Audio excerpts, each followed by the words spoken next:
Hello and welcome to the Sportcast. I'm your host, Louis de Montfort, and joining me on episode 3 today is Jack Waters. Hello, Jack. Hello.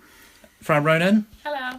And Ewan Allman. Hello. And today we're going to be talking about all things rugby related. And starting off with the event that's been taking the headlines this week is the Lions announcement. Jack, what has been your opinion on the Lions squad this week? Is it a strong squad? It's a pretty strong squad. I think he's done fairly well. Yeah. I think certain people will disagree that there are quite a lot of omissions, but I think he's done fairly well. Yeah. But maybe too much well for my liking. But we'll come on to that. And Ewan, what about yourself? What's your overview of the squad from the out? I think it's a strong squad. It's very one-dimensional, forward-heavy, big player. He's certainly gone for a tactic of big players. Do you think he's gone for his Warren ball? I think, it's very much Warren ball, very much boring rugby, which I don't think you can play down in New Zealand. I see. And Fran, what's your view of the squad? I agree. I think he's gone for a very physical side, but he's also gone for a side where they've got a lot of experience playing in the Southern Hemisphere. Yeah, he's gone for the players that he knows. Yeah, isn't he? Well. Welsh.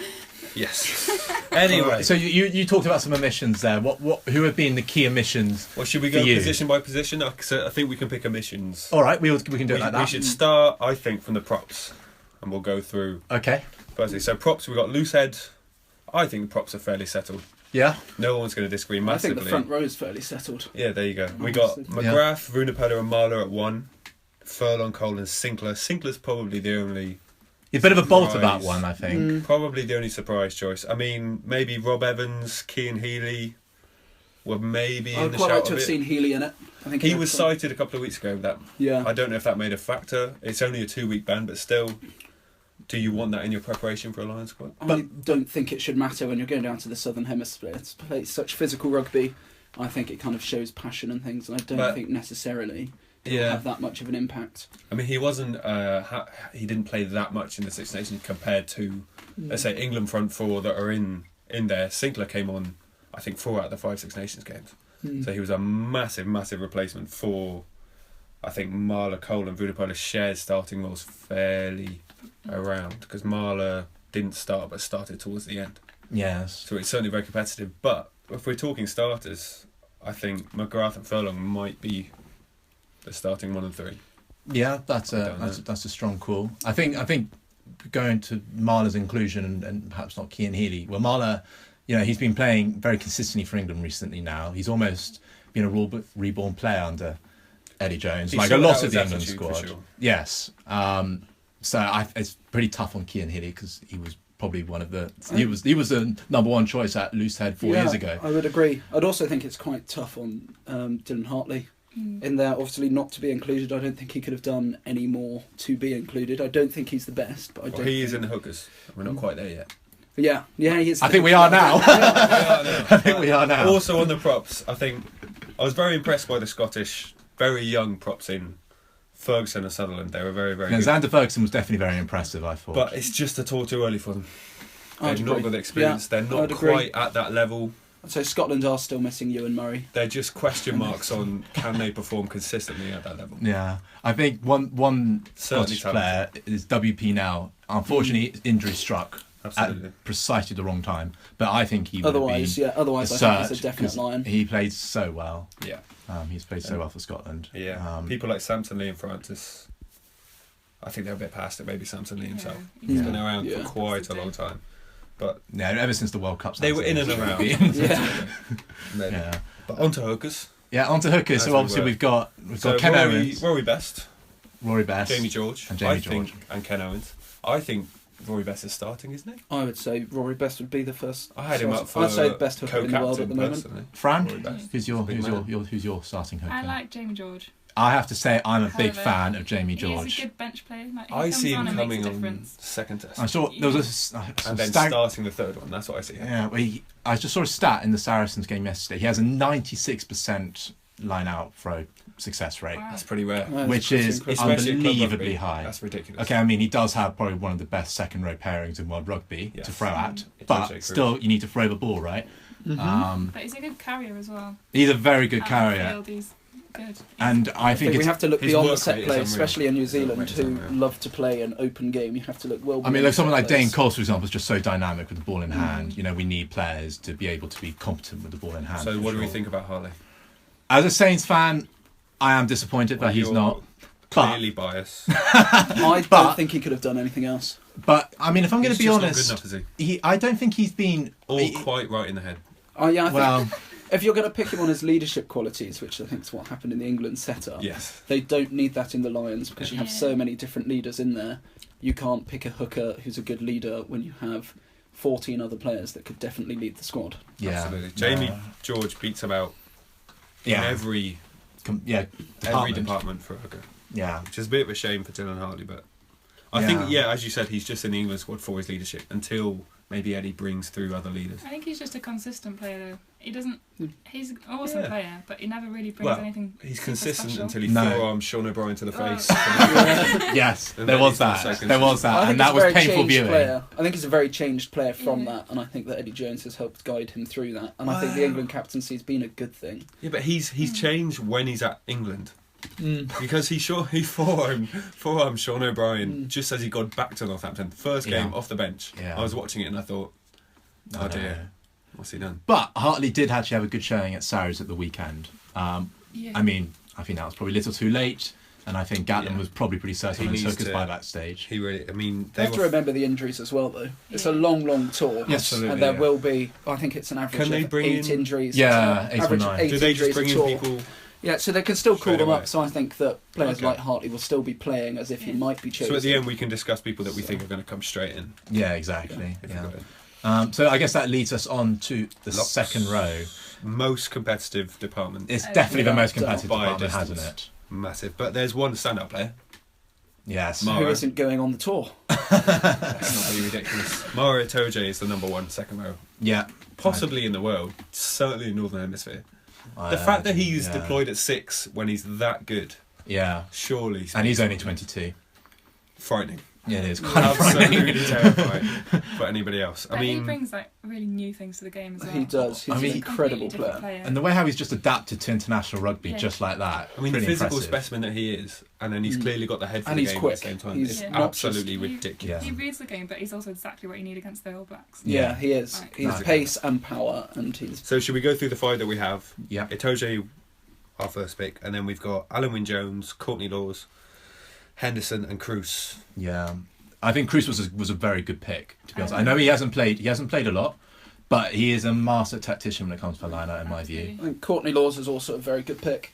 Yeah. He's very physical, He is very extremely quick, physical. very good at offloading, and I think that's what you're going to need, No, especially very- against He's the All got a Blacks. lot You're of going to need. experience as I mean, well. towards the end of the Lancaster era, he was on his way out with the England setup, so I think he's done brilliantly well Yeah, Yeah. to force his way back in, and No. he's just been.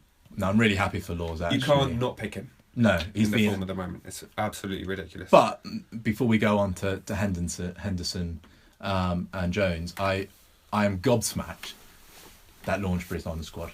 I am so also. gobsmacked. Speaking of people let I'm down, absolutely gobsmacked. we had by it. Donica Ryan, the Gray brothers. I don't think Richie Gray should have been included, No. but Johnny Johnny, Gray, I think that is an absolutely. absolute travesty that he's not going, especially with Launchbury. I think he is such an So you think he's unsung better hero. than Launchbury? Pardon? I think, yeah, better or as good. He's such an unsung hero, and I think. So you'd that- have picked him above Henderson? Yes, I would have picked him. I would have picked him above Henderson as well, to be fair. Yeah. I mean, I'm not sure what the thinking is for picking Henderson particularly. I don't see what he gives Well, Henderson- above Laws, Cruz, Well, Henderson and the can, others. Henderson can play at Certainly at above 6 Richie Gray. as well. He's quite versatile, so I I think think- that is the reason Got why. good hands. We've got But- so much. but I think they've got too many. I think they've picked too many back rows and Yeah. maybe should have taken. Here's my thing. Like, why are you picking second row to a versatile when you've already done it in a large squad, which has already. I mean, how many Yeah, flankers? she'd already had enough They put- positions. Yeah, they've picked quite a lot of back row players. So I'm not quite sure I buy that. 7 back row Yeah, players. Exactly, So I would 7. have maybe taken 6 back row players and put in either Launchbury Because you or can count Johnny Itoje Gray. as a back row as well. Yeah. Yeah, definitely. But I don't think you need to pick players along with Louis. I don't think you need to pick players that can play in both positions.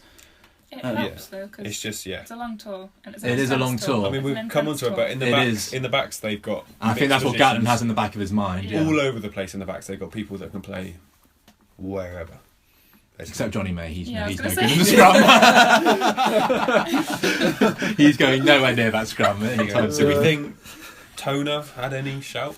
No, Taylor, not for me. No. Not for me. Great, he's a great say. player. He He's played, extremely I think, tall. 3 out of 5 games. Yeah, and he did Yeah. well. Him and Marnie did very well in the Irish line-out against England in that game in Dublin. They definitely disrupted England ball. Yeah, But not consistent enough. And No. I just think not quite there yet. no, I mean, Especially when you consider the competition. exactly. That's going. Exactly. So we'd vote Richie Gray in. Johnny Gray. Johnny Gray Richie Gray's just and very Henderson good and out tall. would But be our opinion. He's not. Yeah. yes. Yeah, I think Ian Henderson, great player. He is a quality player, and actually, I think he does deserve to No be there. Irish but- second rows though. I don't Their think front that 5 matters. against England was brilliant. So we're putting It that all was. down to their front 3. Yeah, their front three is Their pretty front 3 formidable. was dominant. Yeah, I think fair the enough. Irish have some of the strongest front 3.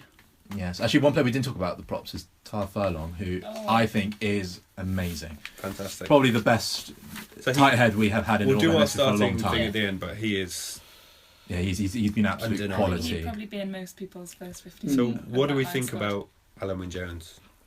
Because there was a lot of He's- calls for him don't to be think he's- captain. I think he Yeah. was damaged during the England game for not being that decisive on. There was a penalty when Halfpenny was oohing. Yeah. Oh yeah, that was a bit of a shambles. I think really. he's definitely not a leader. I personally wouldn't have taken him on the tour at all. Oh, big call. I think Big call. he's It a was safe always option. He's a very safe option. He's a very Yeah. experienced player. But I would have liked to have seen Gatland just show a bit more guts and go for some more flair rather than a very safe Welshman. Yeah. Yeah. And Flair would have been. I think Flair would have come in Johnny Gray or Launchbury just with... I think they offer more to the game than Allman Jones. But Allman Jones does, when you talk about Lions experience, he is the most experienced man on that tour. He delivers Co-captain, in test matches. 20 And he 2013. has, there's a reason why he's been, one of the first picks on the team sheet for Wales for the last decade or so. I mean, there's a lot of arguments for people that are proven in that arena, but there's been proven in that arena, then there's being, you've done your job. Yeah, I think there's very much, if you want to choose they're not an the next- experienced side, then still bring back Jason Robinson. I think Yeah. one of the best lines of all time, but would be hopeless. I mean, there's a going to New Zealand. There's a this reason summer. he's also not picked Jamie Roberts. He might have performed in 2013, but he's not the same player anymore. Is Allman Jones the same player? Yes, well, we'll go As on he to was. talk about Jamie Roberts and the whole leaked I reports of the don't Lions think thing. we need to. Talk about that a bit later. So that's pretty much the Second row. row sorted. Back row. Then going into back row. Very exciting. This is not many English players, but a host of Welsh I and don't think there needs to be many English players. and Irish, which I think is probably fair. I mean, the English back row have been okay, but ever since Rob Shaw and Haskell were injured, really, They haven't been as players- disruptive as in No. I'd previous say years. since Lewis Moody retired from international rugby, we've not been We haven't had that set out and out. in any seven. way had a 6 or a 7 that has been international quality. Yeah. I mean, Haskell's had his moments in the 20 or whatever it was on that Australia tour. He was unreal Yeah, for that tour, but in the Six Nations he wasn't. yeah. We weren't turning the ball over at the breakdown. We weren't dominating the breakdown. It just wasn't in the same place. So the back row that we have, I say 8. There's only 2 players that are now 8, being Vulapona and Faletau. Mm-hmm. And then 6 or 7, there's CJ Stander, Moriarty, Sean O'Brien, Tipperick and Warburton. The surprises. All quality players. All quality All very players. good players, but surely the surprise is Moriarty. I think so. I mean, I don't think he was in anyone's squad. He was there or thereabouts. Well, he was. Well, He had a very good game against England. Okay, not many. He wasn't in Most many. of the Not many circles were back talking row, about yeah. him. Let's be But yeah, honest. he was. I'd say I think he's the dark horse, though. You think so? I do. Um, He's caused a lot of upset in teams. I mean, kind of- he had a great game against La Rochelle last night. Actually, to be fair. well, He has, but there's very different playing It's club quite- rugby and then yeah. playing international rugby, and then I think going beyond that, which Plus is Challenge Cup Lions is rugby. such a level Yeah, below. but he has performed. I mean, look at that England game. Moriarty was outstanding in that Yeah. game, and actually, from that performance, Maybe alone, that's what's tipped him over Haskell and Robshaw. They Yeah. looked at that and said, the Welsh. he's dominated those 2 players, so how can we To not? be fair, yeah, England were definitely dominating breakdown in that Because game. let's say CJ, he was always going to go. Yeah, what a he's fantastic been, player he He's is. been great. Faletau, obviously he's been injured for a very long time, but I think that's a He's- that's a he's been- reputation pick. I think he's been the I don't think dominant that- 8 Yeah. for a long time He in was. Wales, and he's still fairly young. Yeah. I would say it's not like he's past it, and as we were saying with Allman Jones, he's had experience in that game. Faletau's still got that ahead of him, in my opinion. I might just be a bad fan I think he's been picked who's saying that, but not because of his play recently, but more because of how much Gatland knows him. yeah. And I think You that's know the what same he's with gonna lots bring. of Welsh capable. players. I think lots of them have been picked because Gatland knows them, and Gatland's definitely going to New Zealand with a game plan of very upfront, physical rugby. I mean, it is definitely quite a physical. I mean, without huge squad. But you without have to wanting be. to go back to previous tours, Faletau for Wales in New Zealand was brilliant. He was one of the only players that could dominate that area because it gets bandied around a lot, but New Zealand are the most physical team in the world. You have to pick a team that can compete in that environment. I mean, But they also like to play with width and they like to play lively rugby. That's why they're so good. That's the thing. Yeah. They're both at the same time. So that's what you have to come up against, and that's why you need to pick people that are in that kind of mould, which is why other people in the backs have been picked, in my opinion. But back to the back row. I think Peter O'Mahony it was a quality pick. I think he definitely deserved inclusion. Sean O'Brien, I think, was always going to go. Yeah, Sean O'Brien. Yeah. He's not the outstanding back row in Ireland because of CJ, but he's right there with him, competing absolutely. I'm not sure him and CJ will play at the same time though. I think O'Brien There's a balance could be, issue with that. I think O'Brien maybe not quite in the test squad at the moment, but if he can get a run of games, He might be a going- midweek player for a while. Well, I'll be quite controversial and say that I don't think the Lions captain is necessarily test standard at the moment. Not that he isn't. I was about to come on to Warburton. I Warburton. think he is the standout 7 in the Northern Hemisphere right now. So yeah, I would. But yeah, he hasn't been playing 7 though. Maybe Not in with the the last French. in the last I love 6 Gordon. months. He's I would fantastic. disagree. Beyond that, I would agree and say he's an absolute class flanker, and you cannot get better than him. But in these last 6 months, I think he's wavered. And I think he should be going, but I was just interested that he was chosen as captain. It was a bit of a cop out for captain. Going back to Warburton. Yeah, I think it was a very safe option again, and Gatland's done it because of the experience and because of that. But I would quite. I mean, he is a winning Lions captain. He is a winning client captain. You know that, and not an awful lot of Lions captains can say But that. how often can you come back to go? He was great last time. Let's plug him in again. It's true. It was 4 years ago. What do we think about people that have missed out? I liked Hamish Watson for Scotland. I thought he was Yeah, he had a good Watson, I Six would like to see- Nations. fantastic. Yeah, I think he had a great cracking Six Nations. I had him instead of Moriarty in my squad. Obviously, we've talked about Haskell and Robshaw. I wouldn't have taken Robshaw, but Haskell. I think I was going to say Haskell actually was in Haskell's my squad. better than Robshaw. He's also a big game player. He is a big He game. didn't turn up for Ireland, but But I think the Lions squad, as well as obviously players on the pitch, you need to have some, good characters off the pitch too. And Haskell's have people definitely that will one of get those on. players. Oh, yeah. He's a banter machine. That man. Yeah, he's a fantastic. that's a quote of the podcast. You really have to back up that with evidence. No. He's a banter machine. No, What about he's Jamie great. Heaslett? He has been, for Ireland, he's been such a great servant for the last 6 years. He has been. But He's I just been think plagued with injuries recently, but I thought he was still in with a shout. It's Jamie Heaslett. I may have taken. I don't know. Actually, I don't think he would have made my squad. The issue is he plays a lot at 8. and that's You're also coming up against Faletau and Vunipola, who are Two well of the best. established. I think Vunipola would be my He's the number starting. one, sure. Yeah. Oh, he would be my. There is not. There's There's no no doubt one. in Just that no one point. quite like him at the I moment. like how the two brothers have got in. Yeah. Well, no, Mako's been very, very They work good. insanely good together on They the are. pitch. They're so young as well. Yeah. And if I've seen them against Munster That's why yesterday, Saracens they are were quality. terrifying. Yeah. They've got a Quality. young core to that team. Yeah, I mean, and the fact that 6 Saris are in the squad, I mean, that says a lot about. I mean, they were called the Saracens. South African B team for a while, but now they're very much the England A team. Very much so. Very much so. So we've gone through the back row. So that's pretty much. So that's the forwards now. Forwards done. And Forwards now, done, and we'll come back to picking off best forwards at the end. yes. We'll do our first team, but scrum halves. So we've got Murray, Selves, Youngs, Conor Murray, and Reece Webb, Reece Webb. That's the Welsh. sniper. Reece Webb, I would not I have in the hate team. watching Reece Webb. I would not have him in the team. You would not have Reece Webb in I your would team. Laidlaw not have him in. instead. Yeah, I would have Laidlaw, but obviously he's injured. He's back now. Did He he is. play? Yeah, he did came off He the bench played against yesterday. La Rochelle. He was Yeah, quite he did. composed actually. But Yeah. you can't pick a player. But yeah, he did have obviously that big knock in the Six Nations that set him out. So I can understand why he's not going, but I think it's a massive shame. For What do we him. think our order is for the 3? Oh, Murray. Murray. So Murray's Yeah. 1, barring injury. Then I would put Webb. Youngs. Webb second. I think Webb's second. Yeah. He was electric around the breakdown. He was just sniping everywhere, finding Yeah. the gaps. He's But been in- brilliant. He's an incredible reader. In Ireland, He Wales, is. he was outshone. in Ireland, Wales. Plus, I hate watching Webb. I mean, he's against Conor Murray, but I he's hate probably the best watching- scrum well, half. I hate watching Webb and Bigger with the ref. They Right. really act like footballers around the ref. They just I think a lot of rugby's becoming like that though. every Throughout the whole opposition, Six they're the Nations, you worst. saw They are more the of- worst offenders. Every decision, they are screaming for it, and it just ruins But- their spec. I can't appreciate their better qualities. Yeah, well, in fact, talking because they're about screaming the, at the ref. the simulation and all that, did anyone was anyone watching the Gloucester game last night? Are So we Richard talking Hibbard. about Richard Hibbard Yes. Oh, unbelievable. being called for diving? He called for diving when he got someone out. had grabbed him in a place Oh, that did he? shouldn't be grabbed. grabbed. Yeah. Such a defender. No, Yeah. wait. Either way, Yeah, he got studded. it's quite Yeah. ungentlemanly. Yeah. Well, there's definitely a hand up. Into Yeah. No, I have to And the ref complete had sympathy the for old Hibbard. nether regions. Yeah, the ref had the balls. Yeah. Ironically, to go up to They him just and gave him a say, one-liner saying, this is the wrong You sport for don't, this. you don't dive Yeah. in this sport.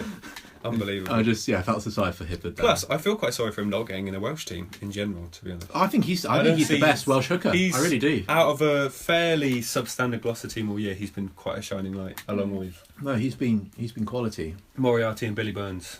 No, he's been very good. Bathborn and Brad Billy But anyway, back to the scrum halves. So we don't think. So you guys think that Webb shouldn't have made the squad, I think I would have if taken Laidlaw Laidlaw. was, even despite the fact he's injured. Even despite the Well, fact I mean, he was he's not injured, injured you would now. have seen how if he was fit, I would how take he him. could have played against the taken club him. sides, and he's so level-headed. I really think that he could have worked. So you would have taken Murray, Laidlaw, and Youngs. So I'd say you're in a test. Conor Murray comes off, and you're in a test when you're in the lead. Laidlaw is the man. to put Laidlaw's in. the settler. He'll be He's able to calm the the team great- down. He does. He has a cool head. To be Great fair. positioning. He's not the flair that you want who's going to do a Ben Youngs or a Reece Webb, score try on his own. But he's going to settle But the team down. and he'll He's gonna control the really- forwards so well. He He will knows have an exactly answer. what he's He's a doing. good marshaller. Whereas I think Danny Kerr, Marmion were they outside picks. Marmion I thought played very well. He's been brilliant for Ulster this year. When they came into form in the latter part of the year, quite poor at the start. But Danny Kerr and Ben Youngs, neither of them have held down the first position for England. No. I think that's quite a good thing to have that competition between them. Yeah. Yeah. And I think Youngs does bring But Youngs flair if you edges want it. him to. And Youngs he's does have not- a good box kick on him. Yeah, and he's Yeah. not afraid to try things, which I think you definitely need. You can't just play routine rugby, especially down in New Zealand. Yeah. Behind a dominant pack, I'd always pick Ben Youngs. But when the pack isn't going his way, I don't see what he brings.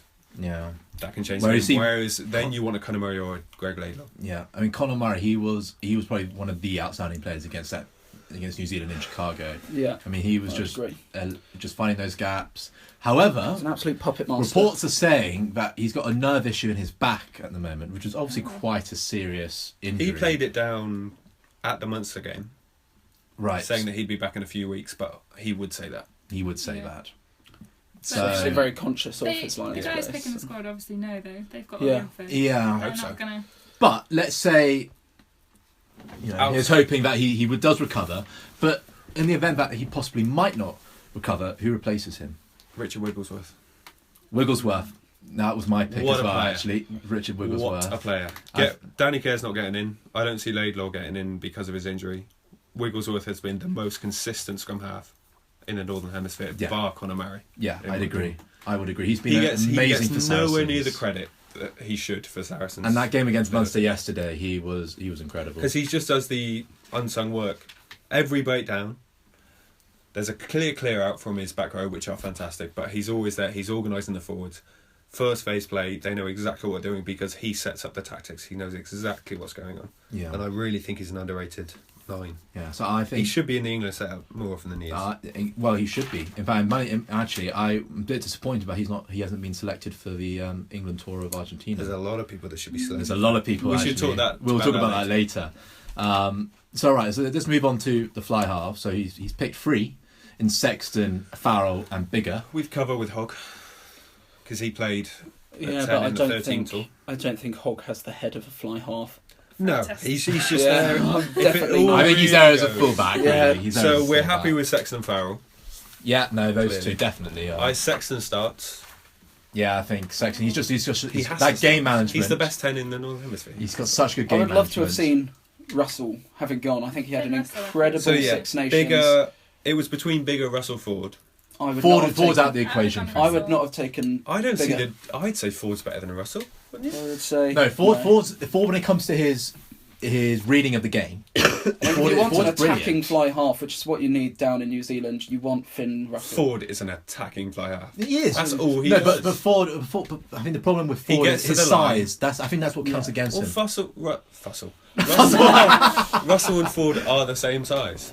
I think Russell do you just see is not, how much not Russell afraid panicked in that England game? I think he played his way out of that. And the Glasgow game against Sarries, he panicked. Well, actually, I think those 2 games were detrimental to Scotland's Lions. You can accept panicking those games, but that's what it's going to be like against New Zealand. You're not going to be in an easy ride behind a dominant. And also, it's not about playing well at home as well. I wouldn't have had Bigger in the team just because that's a player that cannot attack a line running up at him. He does not like to run at players. He will kick it or he will ship it. That's why he likes a lot of space, which he there does not. There was a interview that I think he did just after Gatland did with the Guardian just after, and he said the reason we might have an edge is because we have 5 or 6 world-class goalkeepers, and you cannot kick. So that's why Bigger's there.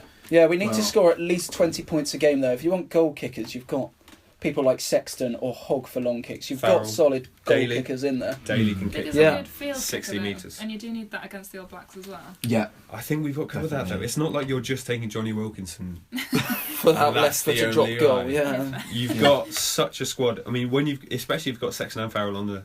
Yeah. And a certain other Welsh player who we'll mention soon who shouldn't be on the squad. So we think Ford, Russell were hard done by, but you'd pick Russell. I would definitely pick Russell. Who would you pick? I would have picked Russell. Bigger out. So. Yeah, no, I definitely... You're all wrong. You're all wrong. You should have picked George Ford. Oh, I'm not sure. Very English attitude. I think it's been very well. English and bad. Well, I mean, I think the reason why you may have taken Ford perhaps is the link up with Farrell as well. He's played very well with Farrell. Joseph is going to be at 13 in at least one of the 3 tests, I think.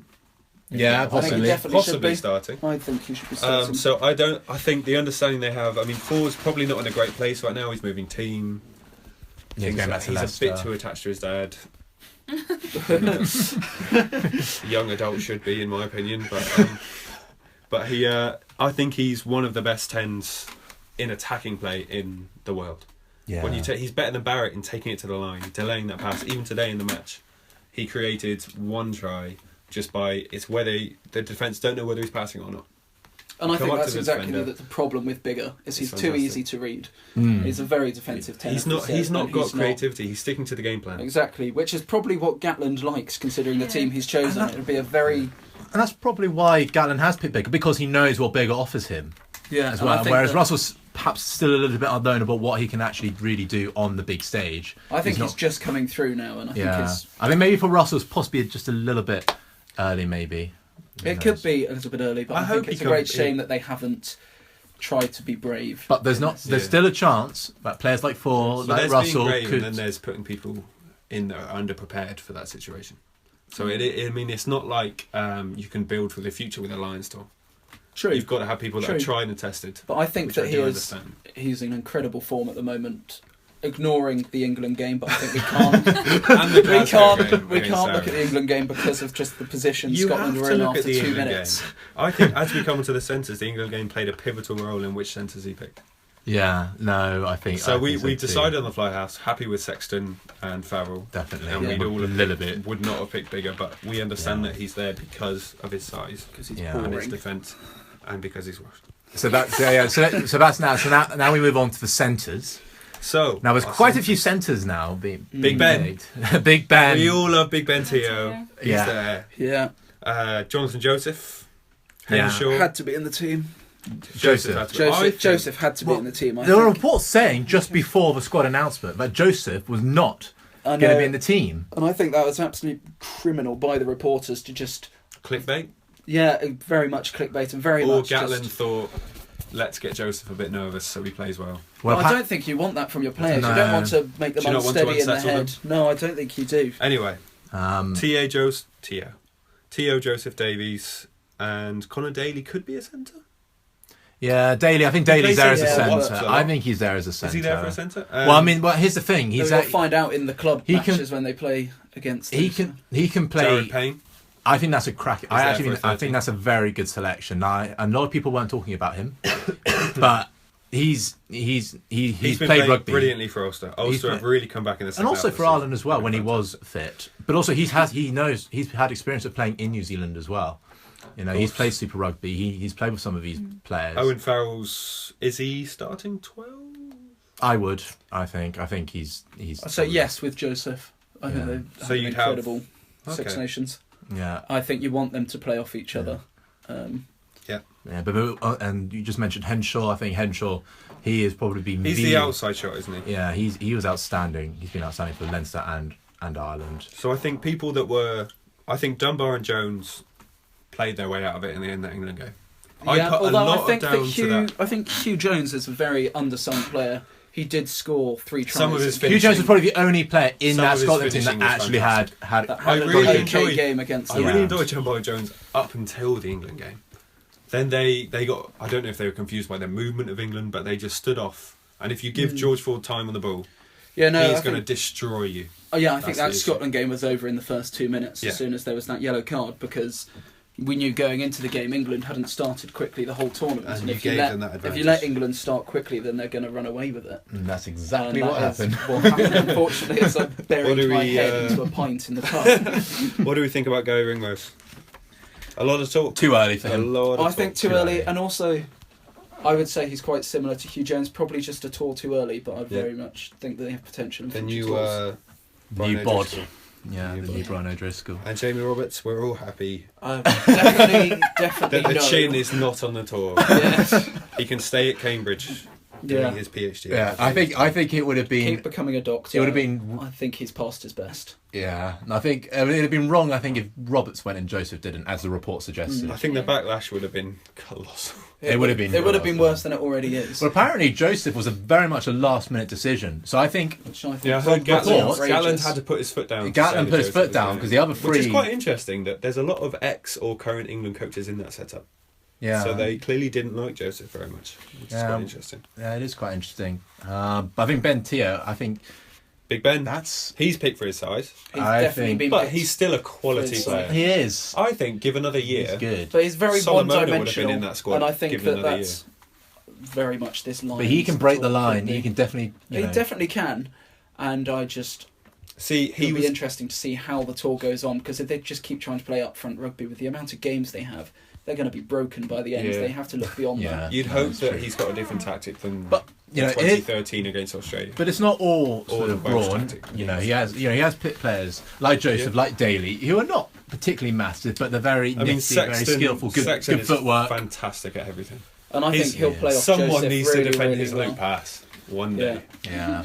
I mean, that back line of Murray, Sexton, Farrell and Joseph, that's quite formidable, isn't it? You've got two combinations that work fantastically in international rugby, so I think they're going to be... Exactly, but Sexton's a great distributor, Farrell's a great distributor. I cannot see Joseph's why those two can't play together. The work Joseph does off the ball, the lines he runs, he's just he's so a great defender. Bath use him all the time as a dummy runner, because they know people are going to track him. You have to have at least one player, if not two, if he's coming through on that line, to either bring him down or just to be there to watch him, because if they give that short ball to him, he will break through at least a few metres. So we're pretty happy with the centres. I think the centre very strong. What do we think? I think he's earned his place. Apart from that atrocious kick, the England game. Keep him away from kicking it. I think wouldn't have taken it. The whole team wanted someone to kick, but he should have kicked it out. Yeah, admittedly. But other than that kick, I think he had a decent Six Nations. Not one of his best. He's not in top form at the moment. But I think he's not on top form. I think he's another safe pick. Exactly. I think he's more of a reputation. But I wouldn't have picked anyone else over him. Because I don't think he'll start There's the not test. that much strength in depth given for world-class players. See, I would have given their Dunbar or Hugh Jones a chance, just because I don't think he's going to start in a test. So if you're going to play a club rugby down under, I would have taken Hugh Jones. He's young, and I think he's got a lot of potential to go through in future tours and for club and country in Scotland to be a world-class centre. No, definitely. Is he playing at Glasgow? Yes. So that's it. All right, so I guess that brings us on to the back three wingers. Should we start with wingers? Let's start with the wingers. So we've got George North. Definitely. Connor Daly? Elliot Daly. Elliot Daly. Who's Connor Daly? Connor Murray, that's all. Elliot Daly. Jack Noel.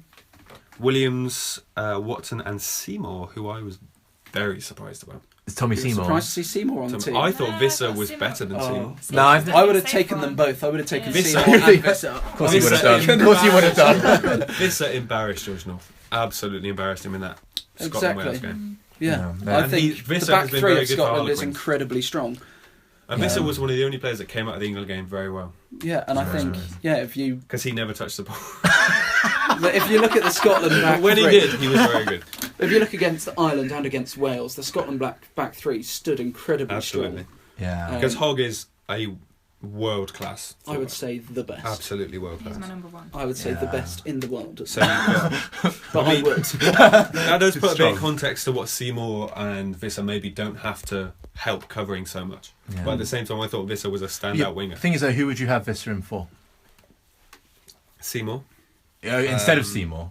Oh, right. Yeah, Mm, I'd have instead possibly. of Seymour. Possibly, I but... thought Seymour was a very strange Seymour's been choice. quite- I I would don't see understand Seymour in why the he's team. picked. No, I think I can see why. Seymour's been quite a consistent player for Scotland throughout the autumn internationals. He was quite consistent. Yeah, and if he's you look been beyond the quite Six good. Nations, so I think he's Quite been very good. And he's been good for Glasgow. Yeah. You know. I understand why North is there because North. No, I think I think North North had a is quiet Six Nations. he had a quite He's serious coming to form now. he's got Nations. so much potential to be He's coming that back to game-changing form. player. and You I'm. can't ignore He that. Well, he definitely he's does, so and I think unique he's as a got winger to. with But that he was size and speed. great against Ireland. He was- His he finishing ability there was the North were used to. See, you've got the North finishing ability of going through players. Then- I think Watson is pretty much unparalleled in going round players. Oh, in terms of His his footwork speed and his speed, Unbelievable. his acceleration. Him and is Joseph are very brilliant. much in the same mould, but he's got more pace than Joseph. Yeah, But no, Joseph yeah. has better passing, No. which is why he's. And I think the Watson's centre. also there to cover at 15 as well. I think he's. I think Williams is there to cover at 15, and he's in form. Williams Good also Williams is great. a top choice. You think Williams would be one of your He had starting to be wingers? there. He absolutely had to be there. Yeah, he's one of your Williams. starting wingers. Yeah. Yeah, I mean he is electric. That man. That's brave. And Connor Daly, Elliot Daly. Elliot Daly. I'll rename him. to be Connor. fair, Good, very good at finishing. It'd be interesting He's to also see what cover else. at 15 Oh, and he- centre. he's It'd been be very interesting to much see what else the he new brings. star Yeah, from the Six that- Nations. That finish Yeah. against Wales. Was yeah. Oh, that just- was world class. That's it. Once you get him 1-on-1 in a 5-metre channel, He doesn't back look look him. that fast, but he's really. He's He's rapid. got Really. Elliot Daly for me was one of those players. I mean, I'm so glad Lee Jones has seen the player here he is. But for Yonks, he was considered not very good at all, and Lancaster never chose to pick him.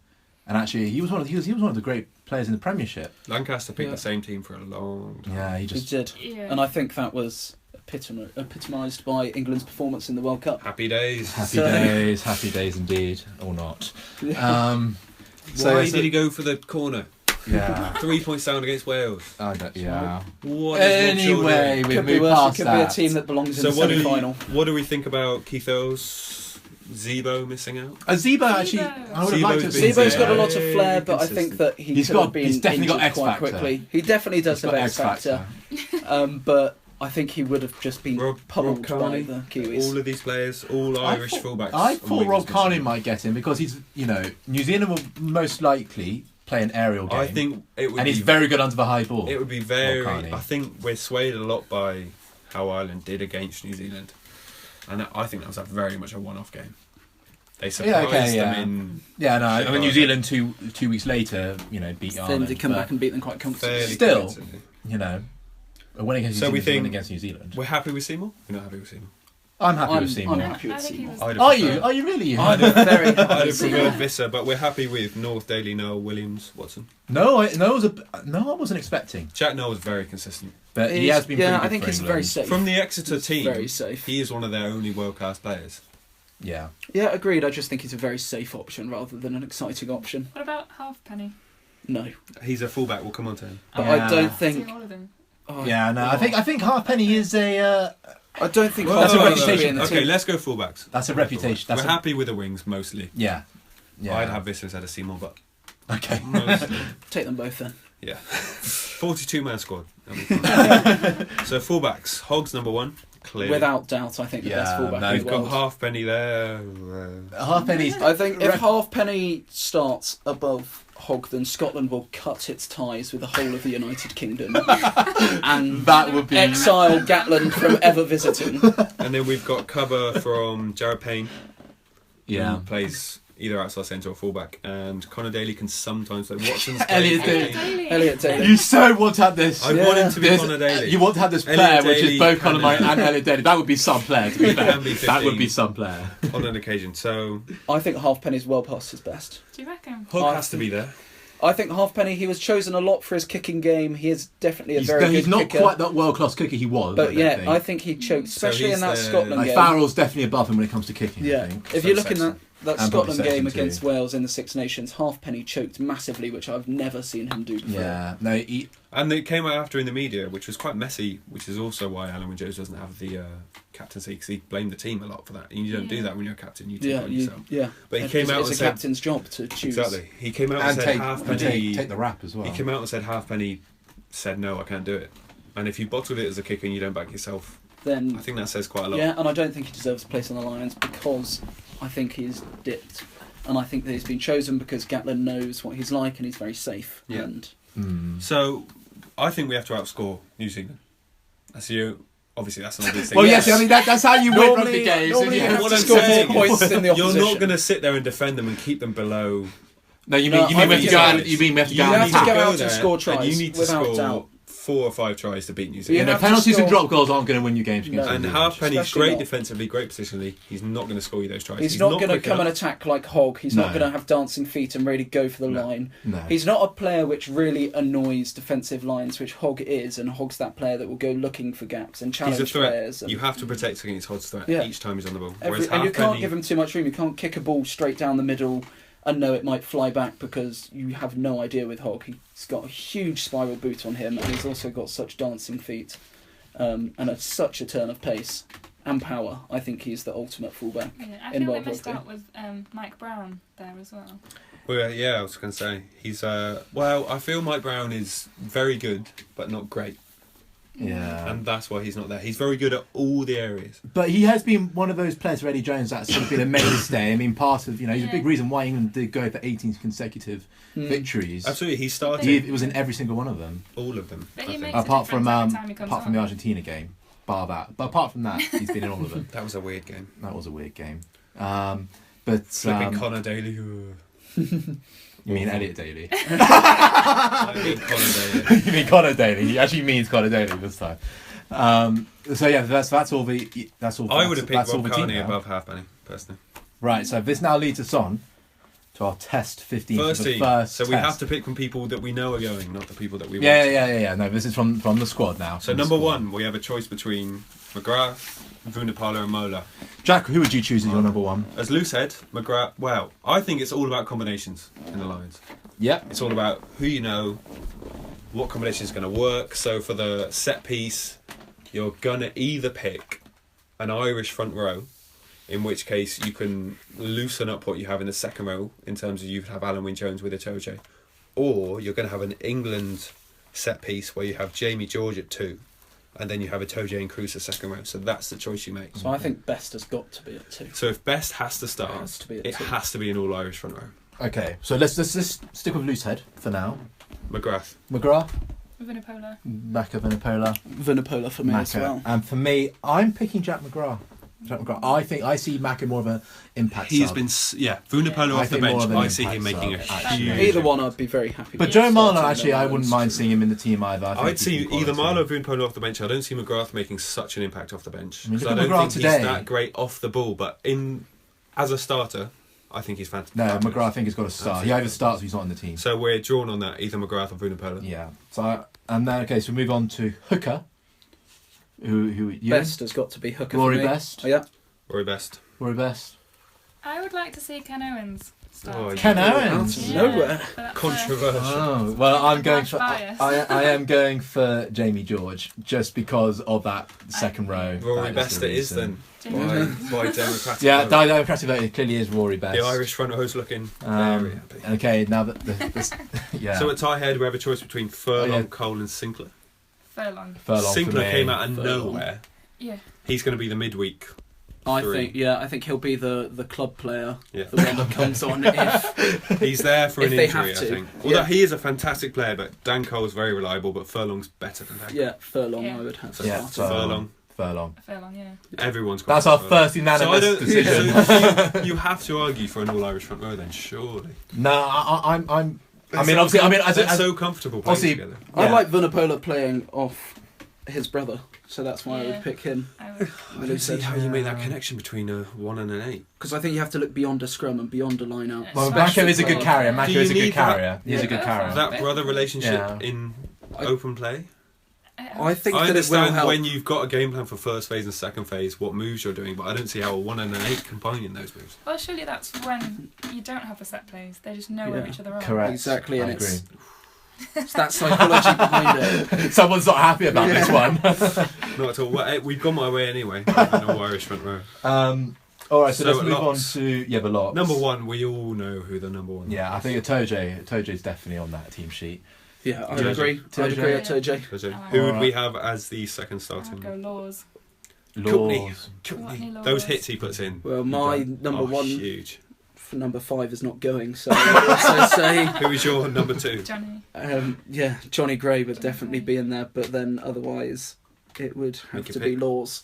You think Laws? I think Laws, yeah, just for everything else. Again, beyond the Yeah. set play. Yeah. And the hits that he will go and attack New Zealand. Yeah, Jack, what do you think? So I think Cruz is a better player than Laws, but Laws is in better form. Laws is also Alan gonna Wynne, put- I think yeah. Gatland will start. I hope not. No, I won't. don't think he I will. wouldn't pick him, but I hope think not. he will because You think Jones will start? I think Safe Jones start. will start, but I would pick Courtney Laws as well. God help us if he does. Because Courtney Laws, his ability to just get around the park, his work rate is ridiculous. Yeah. Yeah. He is at every Yeah. breakdown. He knows exactly. No, what he he's is, doing. You he can is also throw quality. back that physicality against the All Blacks. Yeah, his tackling 'Cause, yeah. is unreal. Well, my pick was George Cruz, just for the simple fact. I just think that combination of George at hooker, Tojo Cruz, I think that trio is probably the best operating lineup. And also, Cruz, he is, in my view, the master tactician when it comes to lineout. He's the one who makes those calls. So you picking Cruz? I'm picking Cruz. Okay. Cruz. Oh, he's just not in I think form. he's a bench player. I think Launchbury and Gray should be in I there, can but see neither of Cruz. them are going. So I they can can see- go and form their own second row somewhere else. I can see Cruz growing into the tour. So by maybe the Yeah, third, I'd agree with the that. third test, he will be the starter. All right, At the start. so if we decide about the locks are going to be a Toje and Laws then. So Tojo like it. repicked Okay. by Democratic vote. All right. So Yeah. So So they- far, the front 5 for the Sportcast so far is McGrath, Best, Furlong, Itoje, and Laws. Courtney Laws. All right. Well, that's, All the- that's a pretty formidable All front the ones 5. that I picked. I'm just. All right. Okay then. So going on to This is where it becomes really hard. the back row. This is definitely going to Plus- stimulate some debate. They're very loose positions in terms of they can all. Move around. Nearly- Oh yeah, play all the positions. exactly. Most of them can move around. There's one that's nailed Well, on. should we just do number 8 first? Because I'm pretty sure we're going to be agreed on this. But Vunipola. Yeah. Yeah. Okay. The big That's man. easy. It has to be Vunipola. Faletau's a very, very good player, but he's coming off the bench. Yeah. in Okay. every single game. Number 6, blindside. CJ, You think CJ Stander? big man. He has to start, in my opinion. He's been irresistible this Six Nations. CJ Even for Stander. Munster, he managed to score in a game where they were outclassed for the Yeah, majority of that game. yeah, that's true. Ewan, I would also put CJ Stander in. Fran, I like him. Is But this I at also 6 like or 7? Moriarty. you think we're No. Moriarty to start? I like him. Ooh. I I mean, that's fair enough, but well, who Right. knows? Who I'd buy knows? Moriarty So a you quick pick plane back Moriarty? home. Get will. a decent back row. He's quick off the mark and he is up in people's faces Yeah. constantly. No, So you're picking him. Okay, at 6. my 6 is Peter Armani. I rate him extremely highly, and he was No room for incredible Tippett? against England. No, Tippett, no, he's not in my team. What about 7? Warburton. Warburton? Because he's captain. Oh, and so, he, yeah, of course he has to start. Yeah. Well, no, this is our choice. This isn't Gatland's choice. yeah. Well, Warburton's currently, is he still benched with his knee injury? No, he's back. He's fully fit. Is he, Oh, no, he's No, still I injured. think he He's is still out. injured. He's Yeah, still he's still injured. So right now, who would you pick? Right, this if At the test was Warburton tomorrow wouldn't be on the plane if. Out of the people that are on the plane, who would you pick? at 7. At 6 and 7. So I we've think got Sean CJ at O'Brien. 6. Maybe Sean O'Brien. Sean O'Brien. I don't like that balance I'd with go CJ and Sean Sean O'Brien. O'Brien. They're the same player. Okay, See, I okay, would fine. Peter quite Armani like- then. I would Yeah. probably I would Peter quite like Armani. Omani. But I still Yeah. think Warburton will actually I think he will start. Warburton will start. Well, I think if he hasn't, Reliable player. He is he reliable. is very reliable. He is great as And a he is breakdown. a great leader. Warburton probably is our number one Fully breakdown fit. player. We're Yeah. going to put Fully fit, yes. So if he's fully fit by the time Warburton they play, at 7. Warburton. CJ at 6. That's I love CJ. He's great. yeah. I think it should be Peter Armani. But He's a anyway, good-looking guy as well. But that's democracy for you. fuck. For a front row, CJ. He's good. So number 9. Conor Murray. Conor Has to Murray. be Conor Murray. Has to be. In Conor fact, Murray. Laidlaw's not going. Conor Murray it is. Has to be. Yeah, no. Laidlaw's a definitely. poor man's Conor Murray, but And 10's nailed on. 10, yeah, Sexton. Sexton. Definitely on for that. 12, on the other hand. Farrell. I would also put Farrell and Joseph in. I'll put Farrell in at 12. Really? I don't think you need. Sexton's got enough to cover the passing and the creativity in the midfield. If you have two I think You don't want a distributors, big ball you carrying, have a big tackler. if in you have think two you want- amazing distributors, You want Murray and that's Sexton gonna be playing off great. each other, and you want Farrell and Joseph I playing off agree each the other. Murray and Sexton combination is vital. And I You think want that also in That half back is probably the most Yeah. important combination. But I don't know if you need that at 12 because you could use him off the first phase set piece. I think as they the both big ball understand carrier, each big other Ben so Tia. well. There's not enough We can use time. anyone in that position. There's not enough time when training the Lions and things to start new moves and things. You need players to understand each other already, and that's why I'd have Farrell and Joseph going together in Fran? the centre. Who are you picking at I 12? might agree with that, just because they've been so solid Mm. throughout. And also, actually, I'd have Farrell on the team for his goal kicking as well. I think he'll Yeah. be the Lions' number Mhm. one goal kicker. well, I really people do. saying that he was in close contention for captaincy there. Yeah, it's not going to be I'm not halfpenny surprised. because he's not going to be He's starting. definitely, Exactly. he's definitely a leader at Saracens. Yeah. I think he's But he definitely also in leads there. up the defensive line as well. Oh, he is. He's always up. And he's a great defender as well. He's- No, Mm. I'm finding it think very Farrell hard and to not Joseph. pick. We can all agree Bigger's not touching. Yeah, Bigger's nowhere near the setup. Is Bigger even going? Is he just there to help the Welsh? Is he just there to fill Welsh? the numbers? So when Yeah. do we think Jonathan Davies is going to play? I don't think he's in the squad at all. He's not. I don't think he's in the Test match So squad. he's No, the I midweek- wouldn't put him he's in. the midweek yeah, centre. He's he not. is. He's not. So in the very Test Henshaw, much. match. Henshaw. No, I'm picking Joseph. So Henshaw's on the bench. Henshaw. Yeah. I think Yeah. Henshaw will be a great impact player. Yeah, off he's- the bench. Tio's an impact player. I think Henshaw's just got that Oh, yeah, little bit I would more put to him. Henshaw Let's say on than the Tio bench. Tio. comes on for Farrell and Henshaw would come on for Joseph. I'm not. Well, you couldn't have two centres. I don't think on the bench. There's only enough space No, for three I would backs. say Henshaw can come on in either centre position. I think he can do both. He can Yeah. play both and 12 and I've been Tio 13. above Henshaw. I- Well, So, we're talking about bench here. who's your number 13? And 13. Oh, Mine's got to be So Joseph. 12 Mine's people- Joseph. Mine's Joseph. Three of us without have doubt. Farrell. I have Tio. yeah. We'll go Joseph then. 13. Who's your I feel 13? any If of we them- got Farrell, I'll pick Joseph. Okay, so They're all we're actually so we're unanimous on number Yeah. 13. That's great. It's because JJ is an absolute talent.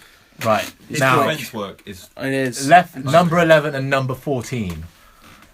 so. Let's do number There's number a 14. very difficult thing on what Gatlin's going to pick and what we want to pick. Because Gatlin is going to pick. Gatlin's North just at going to pick 11. very boring, strong. Gatlin's going to pick North. I would still pick North just because Oh, he's massive. He's a He's a tank. big. He is a tank, and He's huge, and he played very well in Australia. He's the Well, one to be man fair- out of our wingers. Like he'll be able to. He has potential to really dent It's that Williams. defensive line. Williams He really does. He beats Williams to the team. North. Yeah.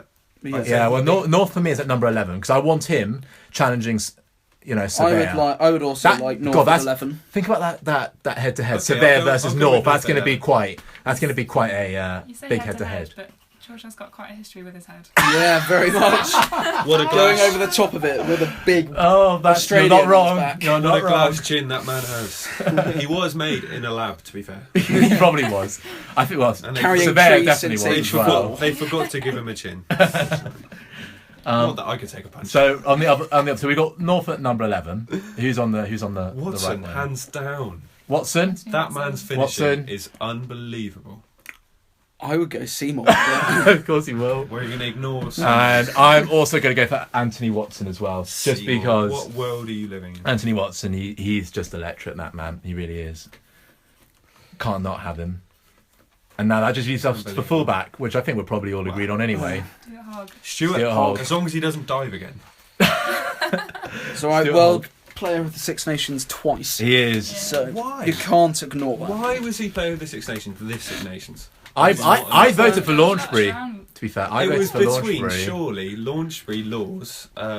Maybe Farrell as well. Farrell, I thought played. I think if you look at Hogg's handling, though, it is incredible. He set up the try which Conor beat Murray, Wales. when he Definitely played- Scotland's best player. Definitely Scotland's best player. Yeah, the one reason why he was because he went off injured in the England game, so he couldn't get embarrassed in that game. Yeah, That's exactly. one reason. No, I wouldn't say that. I think boring World Rugby made him go and do his head injury assessment, and he was a huge, Plus, Louis Picamals was huge. irresistible the loss. entire tournament. Yeah. He should have been player of the tournament, in my opinion. Nah, That's a Joe very Laundrie. English perspective. Joe Laundrie. Picking a Frenchman. Pickerel was good, but I don't think anyone came close to Hogg. Especially, I think the He Wales didn't Scotland play game. for a fifth of the tournament. Yeah. Well, I think the Wales Scotland game was when the real decision was made over Halfpenny and Hogg. And Well, Hogg clearly the public was thinks shown. that Hogg was the player of the tournament, so fair enough. He was Ridiculous. voted, so There was- can't really argue. If the public vote Yeah. for it, then So you anyway, can't really argue. Our first 15. We've That's got our them. first 15. An all-Irish front row, McGrath, Best, Furlong. I disagree with an all-Irish front row, but This is our... Louis, Okay, yeah, all right, own it, please. all right, fine. This isn't okay. Jack, can you please read out the Sportcast's first Test 15? McGrath, Best and Furlong in the front row. Itoje and Laws and all England second row. Probably justifiable. Yeah, probably. Probably. CJ Stander at 6, Warburton at 7, Billy Fully fit. Vunipola at 8. Yeah, Warburton went fit, absolutely. Conor Murray, hoping he's fit, Yeah, touching wood. because he is the out-and-out best 9 in the Northern Hemisphere. Yeah. Sexton, Farrell, Joseph, North, Watson and Hogg. We're looking for those combinations in midfield to make that That team. is a team I think that could. I think take it it is to your also backs. putting North in the right place. Because if you get him in situations when he's one-on-one, a bit like Rockadaguni, he's going to win those one-on-ones Yeah. most That, of the time. I think People like Daly. Daily. Very much So the same. Yeah, So he I can just win don't in think that Daly's situation. quite that physical presence that It's we just- will need to start He's not with. physical, but I don't think he's not unphysical. He's So not I would physical, have- he's just not as physical Yeah. as So I would have Daly on the bench. Yeah. So Yeah, I'd agree. my free backs on the bench would be Webb, which I think. I don't Yeah, know. let's go through the bench actually. You wanna do for ben- So my bench is Best, Vunipola, Sinclair. Should we go by our best by our first team? In the best. All is right, starting. okay, Best fine. is All right, so starting. obviously Best is no longer on the bench now for me. So, So- Jamie George is the Oh damn! Jamie Okay. George would have to All go right, fine. into the... Jamie George is competing for the first. okay. Jamie George is our substitute. Number 1, would you have Vunipola on Yeah, one? Vunipola would be on Yeah. the bench. Surely Dan Cole at 3. No, I go for Sinclair. Sinclair. Just because I think he's got a bit more to offer than Dan do. Cole, and he's not I agree boring. with that. I would Dan Cole's also so go Dan boring. with Cole is Sinclair. boring, I'll give you that. Dan Cole Otherwise- is so boring. Also go with So we Sinclair. Good go with scrummager, but nowadays props have to be more than You just have, scrummagers. you have to go more than Sinclair set does piece. get around the park. Yeah, and Sinclair does, and he's great at the breakdown. I think as well. long term, And he's got Sinclair hands. could be and he's got hands. He's got hands. Sinclair could be the number 3 for England for a long time. Oh, he's definitely Yeah. the successor for sure. So Sinclair at number 18. Sure. Yeah, cool. Replacement second rows. Because we didn't pick Omani, I want to pick Omani. He's back row, isn't Who did we? Well, he can play second row as well. he? Well, he's both, but I'd pick Alan Wynne, which we didn't pick in the starting, as a bench player before. I would also have Omani. I wouldn't have... And we Alan didn't Wynne pick. We starting. didn't. I would have I had wouldn't Cruz have him in the then. test side We at didn't all. have Yeah, Cruz or Cruz. Alan Wynne starting, so surely they're on the bench. I'd put Cruz. Surely. Okay, Cruz. We'll put Cruz on the bench. Yeah, Then. Yeah. Cruz. Cruz, Happy with and then him we've on the got bench. one more final. In the back row, Row. we're between Moriarty, Tipuric and Faletau, and I'm picking Faletau. I think need I'd to pick hit it. Faletau as well. I would Well, no, also surely you have 2 back row. Well, no, because you can only have one hooker, 2 props, and then 1 second row, and then 1 or 2 second row / back row, and then you have free backs. So you need to have two- Moriarty on the bench if he's not. I would say Moriarty as well. You say Moriarty too, Yeah. Tipuric's better than Moriarty. and you're saying Faletau's Tipuric. better than Tipuric. So who's your Faletau. you're thinking Faletau, Any and I say day if they Faletau want. too. So we're They're split. split. Ooh. So that's our first split one, We'll be split, but just know that you're wrong. and then Scrum I halves, say Reece Webb. Ben personally. Youngs. Reece Webb. Youngs for me. Again, another split. It's this midfield. They're very good at this. Why didn't we have 5 people? We should have got 5. And then I think Robbie Henshaw. We're talking about fly halves, aren't we? Oh no, because so it's my reasoning is I'd have Henshaw and Daly on the as my 2. Just for the, Centres. yeah, because Daly can come on as a kicker. And we can always put And Farrell also- into 10. correct. Farrell can So- move to 10. Farrell, I Farrell would was say a Farrell very goes to hard 10. choice because he's in or near that test team every game. because you can't ignore Farrell. But does he play 10 or 12?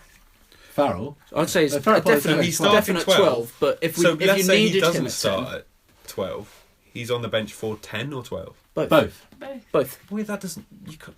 Yeah, Yeah, I would do say, that. I'd say quite happily both, and I would move him from 12 to 10 quite happily. So who?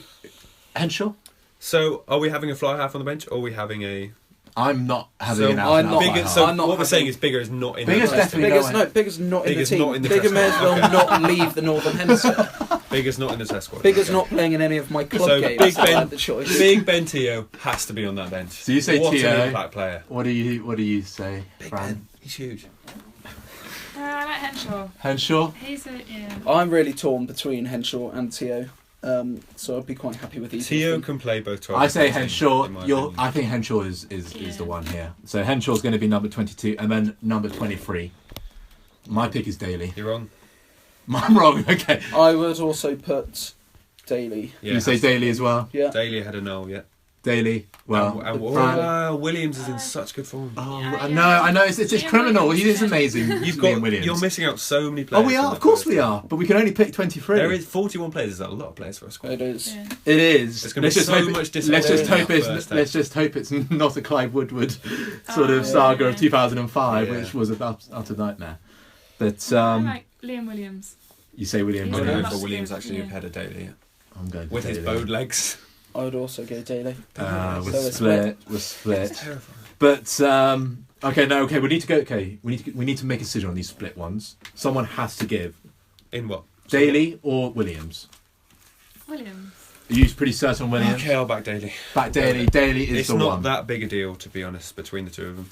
Daly. Okay, so we've gone with Daly, and then what was the other one? We did Faletau or I'm Moriarty. not budging off Faletau. He's so much better than Moriarty. I Moriarty's think- playing for Gloucester. It's I just think he's got so much more new Fran. It's like a fresh flair to him. Yeah. So you're going to stick with Yeah. It's not even a Moriarty. thing. It is a thing. It What is about now. yourself, Ewan? See, I wouldn't want to budge, You're not going to budge. Big but Toby. You know what? I'm budging. I'm going to go for Moriarty. Oh, who are you? I'm going to go for You let Moriarty. you have the Irish Just referee. because his performance against He England did, to be was incredible. It was incredible. And he played well last night. I'm happy having Moriarty on the bench. I think he'll do a good job. Awful. So Moriarty is our replacement back rower. And so would you start him if Warburton couldn't start because of his no, fitness? I wouldn't. Seems- So then why is he starting on the bench? Because I think he'll be a good impact Well, player. there is no logic to this choice. I think You're Moriarty's just a good succumbing to peer impact. pressure. I don't like this. Louis. No, I see Moriarty. I think Moriarty. He's worse than Tipperig. Who is worse than Faletau. Anyway, So we is that, picked Moriarty. we have picked Moriarty. I'll go with it. What's the have we got any other more? So other splits? than that, it's Alan Wynne-Jones or Cruz on the bench. No, I picked- I'm sticking with Cruz on this Bruce, one. Yeah. Yeah. When Jones has passed it, incredible player, but Is that a yes not for to Cruz learn. there? Yeah, I was for Chris in the first. Oh, well then I I don't. got that mistake. Oh, It's just me. It's just you. I do count for Cruz. 2 votes. with her. Brilliant. So we have now decided on a match day 23 after a long debate. A very over long it. time. That is pretty impressive. Good stuff. Let's hope it works. Right. Now, moving on from the Lions, in other news, England have also announced their squad for their tour of Argentina. 15 or 16 uncapped players it is that Eddie Jones has taken. Thoughts? I think it's a very Eddie move. It's quite Eddie. Stuart Lancaster I definitely would think have done he's. that. The thinking behind it is for youth, clearly, and people that haven't played for England before. But I think I would take it quite personally if I was Christian Wade. Christian Rocket- Wade, he's one of the Rocket outstanding Aguni. wingers. I think Ashton had a shout for the Lions tour, to be honest. Yeah, I think Ashton's that good. man has been on form all year, Yeah. barring injury and Yeah, well, I can see why Ashton hasn't been picked, just because he's not going to be I playing mean, he's for England in made the future. bad career choices, but there is a bit of context for those career choices at the same time. But still, there are people left out of that tour that, unless Eddie wants to bring them in later, Christian Wade cannot be ignored No, Christian Wade with cannot those be tries ignored. this year. No, he should be on Mockadoonie, the his pitch. issue is with his defending, Yeah, and I think I wonder if Eddie Could now work on is brushing Rocco aside now. He's given him these chances, and now he's thinking, actually, I want to look at these players now. Is there I'm for very Rocco excited yet? for. No, I don't think there's any hope for Rocco. I mean, I don't see unless Blackadder works some magic with him where he becomes the dominant defensive winger in the Becomes league. Julian Severe overnight. Which isn't going to happen. Then I don't think, because everyone knows that Rocco can beat almost anyone one-on-one on the wing. He did it today. He does it consistently for Bath all the time. But defensively, he's not. I just don't see him thinking positionally. There are times when we're left without cover at the back when either himself, Joseph, or Watson needs to be there. Unless say Joseph and Watson are occupied with a ruck, he's not thinking that he has to be back covering. Neither's Banahan. Both of them aren't switched on enough to be international players. So I kind of understand why he's not there. But at the same time, when the entire first team, well, not the entire first team, 12 of the England first team are on the Lions tour, you'd have thought he'd get a shout in. Yeah, no, definitely. But he doesn't. So I think that's it for his England future, personally. But so you were mentioning earlier how we haven't had an out and out 7 since, or a decent 7 since. Yeah, we haven't Moody. had any really outstanding world class. This Sam Underhill, who's coming in from Ospreys, Coming to Bath. He's coming to Bath, exactly. He's being touted as potentially, England's next 7. That's the hope. Very excited for him because that's where I remember on the last Argentina tour they had people like Thomas, who's a prop for Bath. Yeah, Henry Thomas. Yeah. Where you're looking for these people to kick on, and that doesn't really happen. But maybe this is an opportunity for people to really stake their claim. Yeah, and Eddie Jones is also taking a handful of players from the under-20 Grand Slam team, the Curry brothers. I love that he's picked the Curry brothers. They are fantastic. They're quite exciting. Newcastle, on a separate issue, have a fantastic youth system. Yeah, they are producing unbelievable young players. Same with Exeter, both of them. Exeter take a lot from the university team, but they are a fantastic academy in general. Yeah, it's really impressive. No, any other standout names? The London Irish, I forget his name, but the winger. Joe. Very, very happy that he's taking him because just to see someone from the Championship getting recalised for his play. Have you seen the press conference with Eddie Jones describing these? He's players? big, mate. he's absolutely massive. Big. just great. But I do think it's really good that you can see past the Premiership, and that this guy does have talent. Because it is very an unfortunate position that London Irish are in as the 11th team or however many teams are in the Premiership, because there's one too many teams for that league, which is a bit frustrating. But he's very being good. an Irish fan, it's very sad at the moment, but I have no doubt that they will be. Yeah. Again. So can England? So will England win in Argentina? Argentina are a very good team. They're a very good team now. They're definitely going to be a much improved side from 4 years ago. Super League team. I think England should win though, and that's coming from a Scot. I think they're making strides. Scotland beat them quite comfortably. Well, if England England should be. Well, here's the thing. I think if England do win this series, then it'll be a real marker of the strength and depth that England has. It really will be. I think that's what Eddie's striving to do. Oh, he is. He wants to have quality players. It's all right having 20 players. But if you've got 30, that's the difference I think between Northern Hemisphere teams and New Zealand. He wants to have his third choice players absolute world class, high quality. That's what he wants, and that's that's the mindset you need to have. If you're going to win a World Cup, you need 800 odd caps. And you do need to have strength and depth. And he wants to play a new game. He wants to keep changing it and developing the game. I think he wants to play more of a Southern Hemisphere game, which we saw a lot in the Six Nations, which I really enjoy, and I think most rugby fans do enjoy. That attacking display against Scotland was sublime. There's a lot of context to be put into that performance, because England didn't fire in 4 out of 5 of those games. Yeah. They played well in one game. Yeah, they did. That's worrying that they won 4 of them, but also worrying that they weren't able to implement their game plan. They struggled massively against Italians just because Italians played very loose rugby. It took one abject tactic to put them off their game. But he's developed a side. But maybe that comes down to leadership. They're so able to keep themselves together under pressure now. Yeah, let's hope so. No, I think England have been incredibly good in the last 15 minutes of games, and I think that was shown. Ireland. It's a good trait to have. But in the 18 before that, I think there were games where they weren't steady, but they managed to steady it. Just like the Wales game. Yeah. No, I mean, it'd be interesting to see how England gets on in Argentina. Oh, we never did series predictions for the Lions. Ewan, series prediction. I hate to say it, but I think it will be 2-1 New Zealand. 2-1 New Zealand? I agree. 2-1 New Zealand. They're too good. And I think it is going to be a narrow defeat, but I would quite like to think that we can bring someone has to be optimistic. Yeah. So have we got a 2-1 series win? I would like to think so, but It's going to be close. Without doubt, that'll be hard. My heart says that the Lions will win, but my head says that New Zealand Just will the win. makeup of a Lions squad, you don't have that much time to prepare against a New Zealand team. You have to play simple rugby. It's a ridiculous schedule. New Zealand have lived together. And yeah, the schedule is... It's I don't bonkers. understand how a team bonkers. can be expected to win Absolutely against the best bonkers. team possibly ever to play the game. I mean, these guys are going to be knackered because they're all going to be involved in Premiership, Yeah. Pro 12 finals, Champions Yeah. Cup That's finals. I think they're all being decided on their positions up until now on their European form. So they're still playing in huge games. Admittedly, they're still playing Super Rugby. Yeah, that's going But to say New Zealand so, is still... You've got that chemistry that I think the difference in the club non-existent rugby, right now. the difference in club rugby down in the southern hemisphere, is it's very attacking rugby, very fluid, fit Yeah. rugby, and I think that's where the Lions might struggle, where it won't be as stop and start, and it will be a lot more fluid. They're playing the type of game that's going to be played all the time. Yeah, Whereas we're playing exactly. a different And style. I think it's easier to go from a very fluid game to stop-start rugby than it is to go from stop-start rugby Other to than very... Tom Blackadder, who is playing Crusader Rugby in Bath. Not always successfully. Not getting the right results though. But you're also going to remember that this Lions shirt means a lot to those guys. And it's Definitely. quite It does mean... big. an- So I think does that'll make a bring them difference. together as I well. th- 'cause well, they do. Oh, I've got Let's no hope. doubt that they will play incredibly well, and both Irish, Yeah. Scots, Welsh and English will all put on the Lions shirt together to go and support them.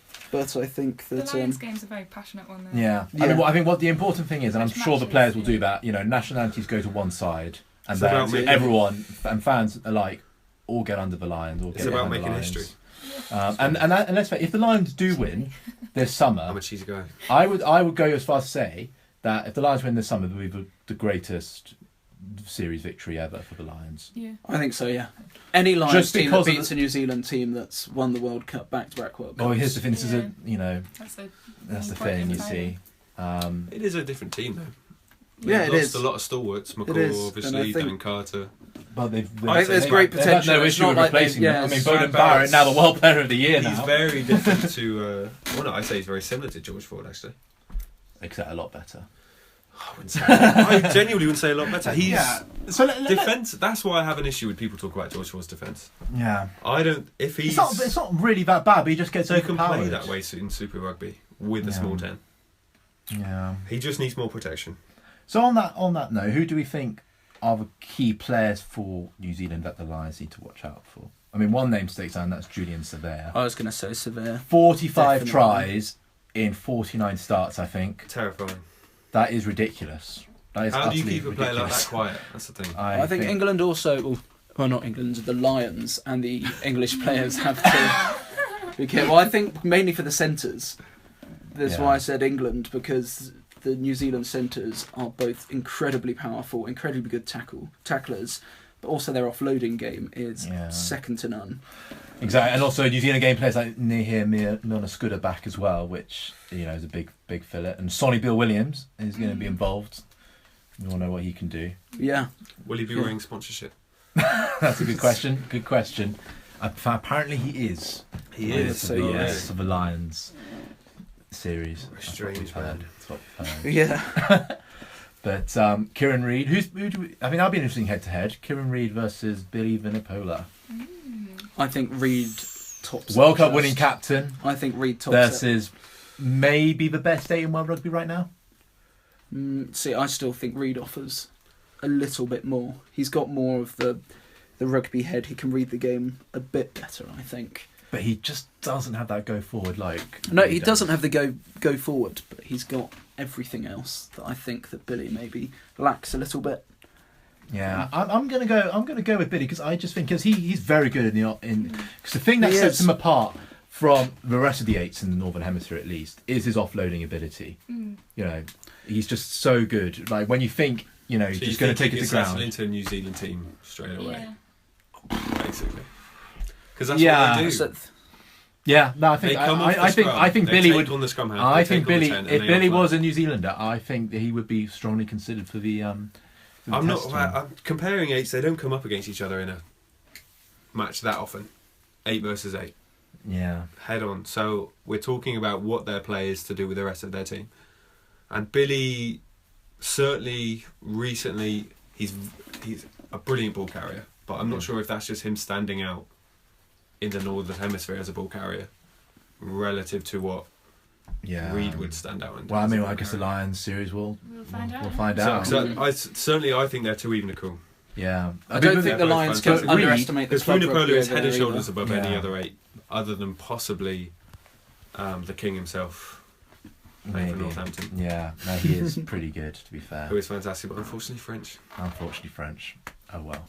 He's playing well for Saints, What a so man. that's what matters. If only Chabal was still with us. Yeah. Not that he's dead, Wonder. that sounded Yeah, really And Brody Retallick, I think he's quality in the second row. I think they'll be the Lions need to be. They seem unsung in the New Zealand team. Yeah, but Brody Retallick, he's a World Player of the Year nominee. He's been. In fact, I think he did win World Player of the Year actually, like 2 years ago. I have no idea. Yeah, well, he's the Lions need to watch out for him.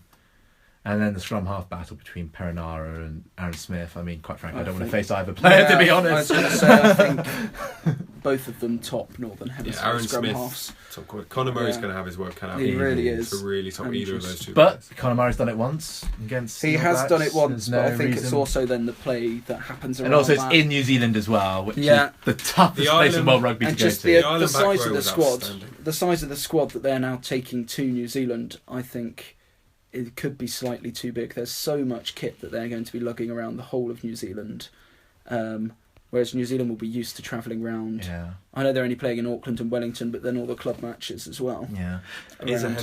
heavy schedule, isn't it? it is. I think one thing I have to say, one thing I'll be really excited about for the Lions is the stash you get. Yeah. Just think of the stash. Definitely. The stash you get. Would just Doesn't matter be- how old you are, everyone loves stash. They've released the official jerseys for the matches to all the journalists, but they're officially not allowed to open them until a certain date. I think it might have already happened, but maybe it was a squad before, announcement. probably. Yeah, no, I just think it'd just be stash. amazing Oh, to have.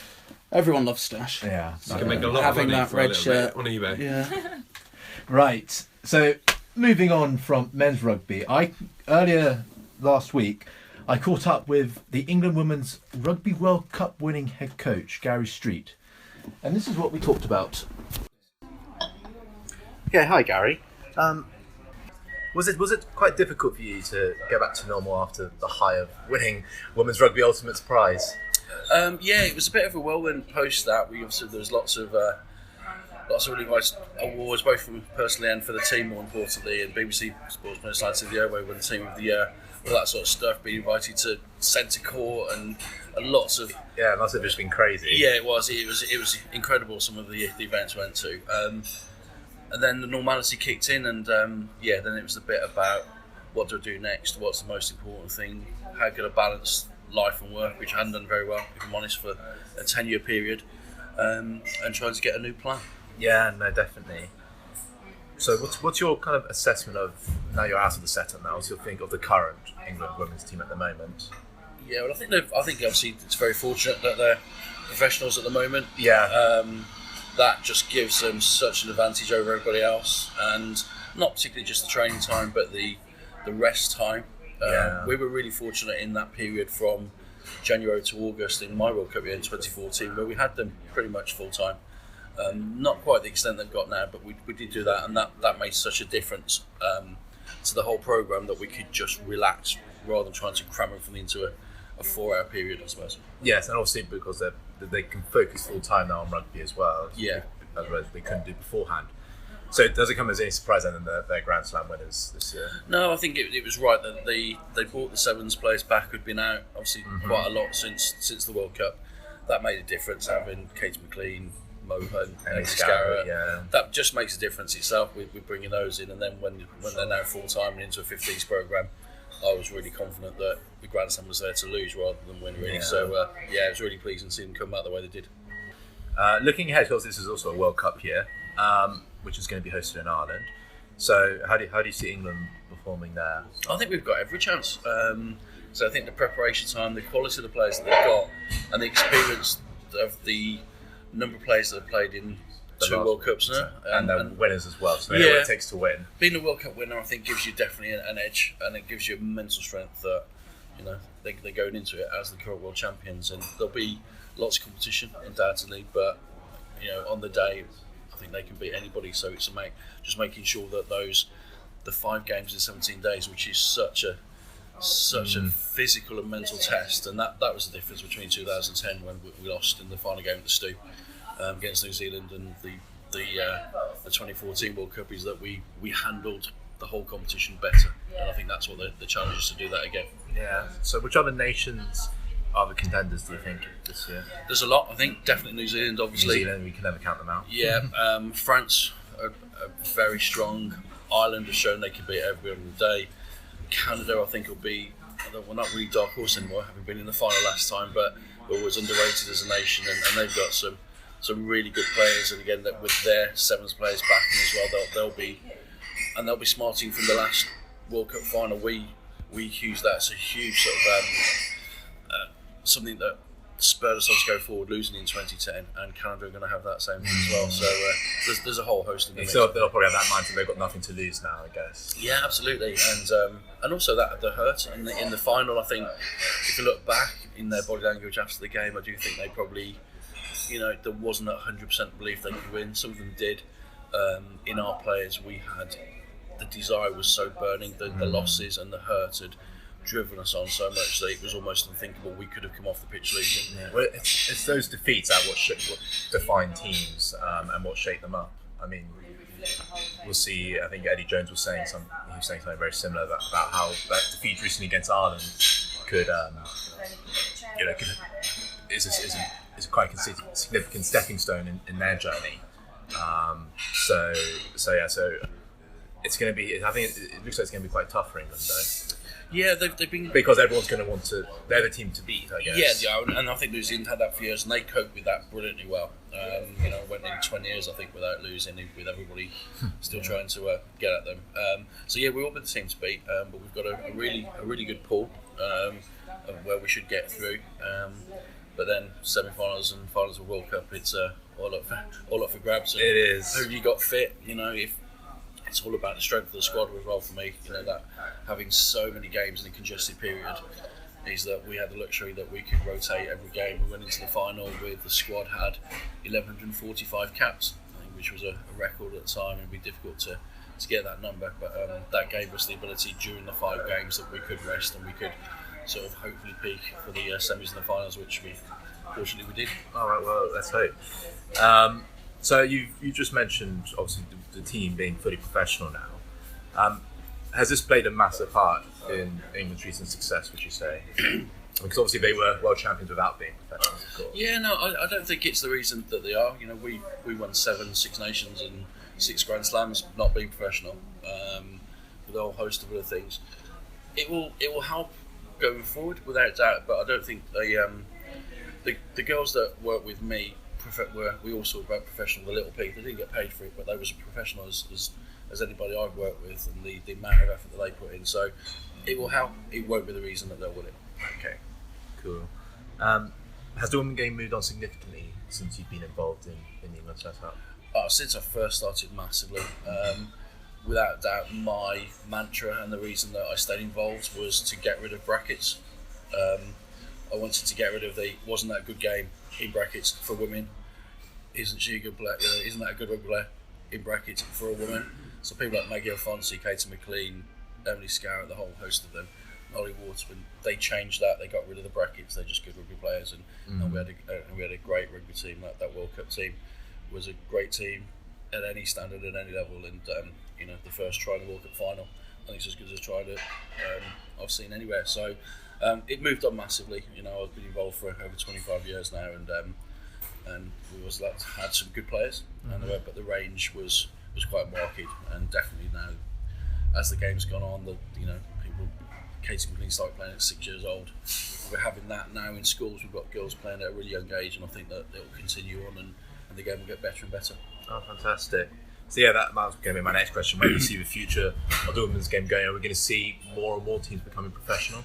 Yeah, and we'll see definitely in England with the Super League next year. The RFU have put in millions of pounds into the game over the next 3 years. Clubs like Harlequins, Worcester, Saracens, the whole host of clubs will be investing in that, not just in that senior level, but in grassroots and community level. So especially at Harlequins at the moment, we've got 600 girls on a switch programme. Constantly playing rugby week after week in schools, and that will just grow the game and make it more popular. The player base will widen, and it'll only get better. Yes, well, I mean, by investing in grassroots, you're going to be able to create that squad depth as well further down the line. Yeah, and that's a big part of the RFU at the moment, where their CRCs, their community coaches are working in schools, and it's an all schools program now. It's not necessarily just boys or just girls. It's making rugby players, and I think that's exciting for everybody involved in the game at the moment. Brilliant. Aside from the women's game, your thoughts on the Lions? It's going to be tough. There's nowhere tougher to go, but I think there's a belief. I think the fact that I think England believe they can be the best team in the world at some stage. What Eddie Jones has instilled them up in his camp and pre-South Africa, and see the qualities in there. Ireland beating New Zealand, obviously in America. Wales have got some great players as well, and Scotland are probably in their best period for many years. So I think if there's any time to go down there, it's probably now. It's a great challenge for the coaching staff. It'd be amazing to be part of, and it could. I think there could be a few shocks.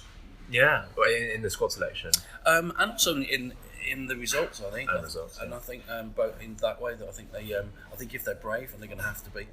I don't think I think we're going to have to score over 20 points a game minimum to go and get them, and I don't think they're going to do that just by kicking the corners and hoping for drop goals and penalties. So if they can go and attack and put New Zealand under pressure as Ireland did, then it could be really interesting. But I think that it's all about mentality and that the bit that I learned between 2010 and 2014 is about that coping with pressure, being able to do it when it matters, and if the Lions get themselves right in that mental area, then they've got every chance. Yes, but I mean, obviously a lot of them have had that experience of actually beating New Zealand, so hopefully that might play a part.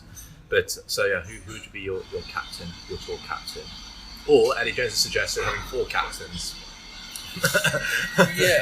It's an interesting one with that dynamic, and I think you're right, and I think probably the coaches will know better about what they want. I think that my thoughts are probably different from other coaches, and it was integral for me when I've had mine as the World Cup captain with Katie McLean myself, is that she's a very chirpy, quite aggressive girl from Newcastle, and the winner in her, and the way that I saw the game was exactly through her eyes.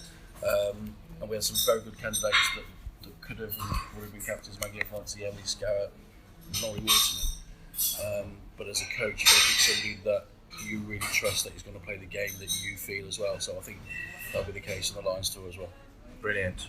So tour prediction, scoreline of the series? Possibly a narrow defeat, but with a victory in there somewhere. Oh, fantastic! All right, well, thank you, Gary. Right, so I thought that was he was a very nice guy, to be fair.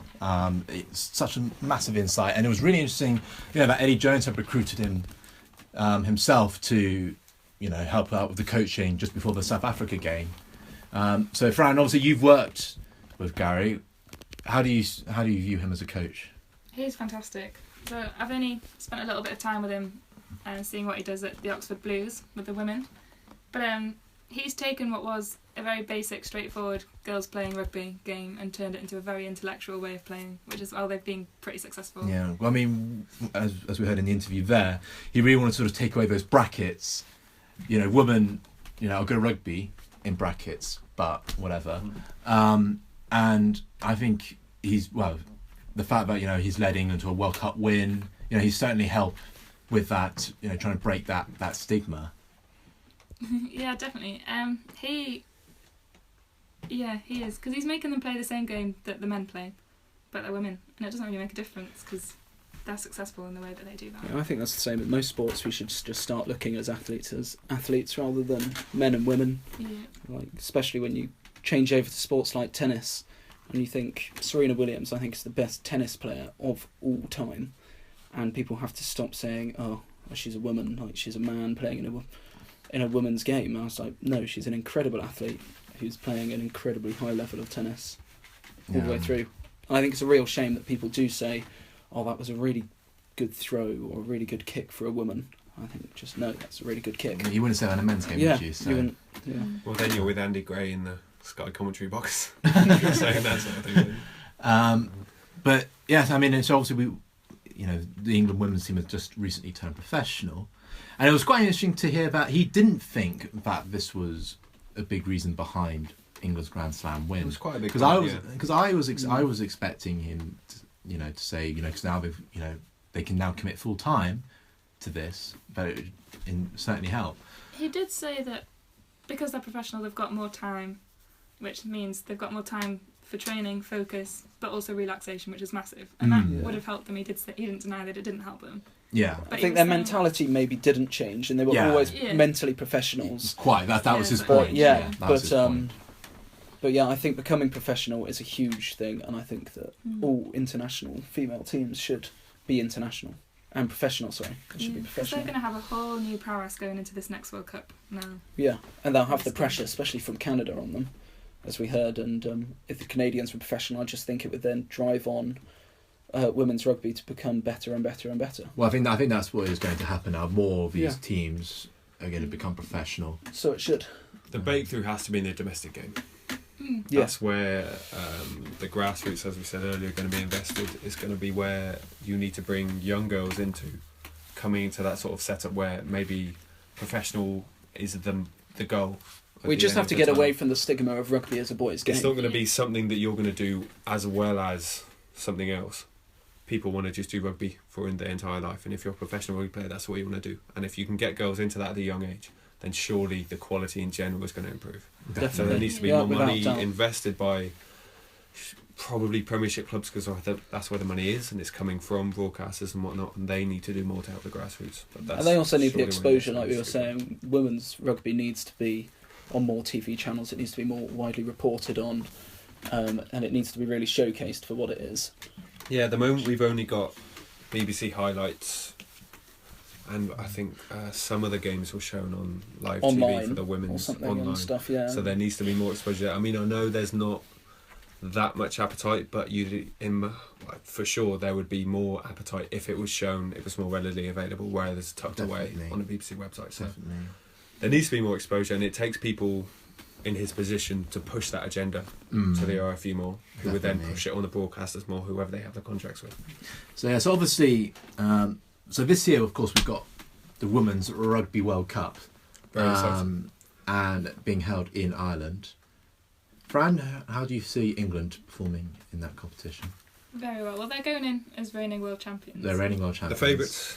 And Grand Slam champions. And Grand Slam champions. So they're kind of peaking at the right time, aren't they? They're also bringing back all their sevens players from the Olympics. Well, that's what Gary also said was a massive help. But the other teams have got exactly the same situation. So you've got people like Canada, which they lost in the final last time. Heartbreak. And they'll be wanting revenge. Saying that they're going to come back fighting, but New Zealand can never rule them out because they've been playing probably the longest out of all of the. Well, they dominated women's rugby for the first. Interestingly, in New Zealand, years. In their school level, when they play school level touch, both the boys and girls play together up until they're 18, which I think is then shown. 18. Until they're 18, they'll play touch rugby together, both boys and girls, which I think has helped them massively. Something for their skills. That's an interesting point as well, because the O2 touch, which is all going around, massively promoting mixed touch rugby. Loads of people are getting involved, and they're getting a lot of people from touch rugby to come and join in rugby because they're like, it's actually quite fun. Yeah, get involved. Yeah, that's where you get loads of 7 players from as well, from touch rugby. Gary, especially, he's obviously amazing at the professional game, but all the grassroots stuff, he's so passionate about getting girls involved in rugby.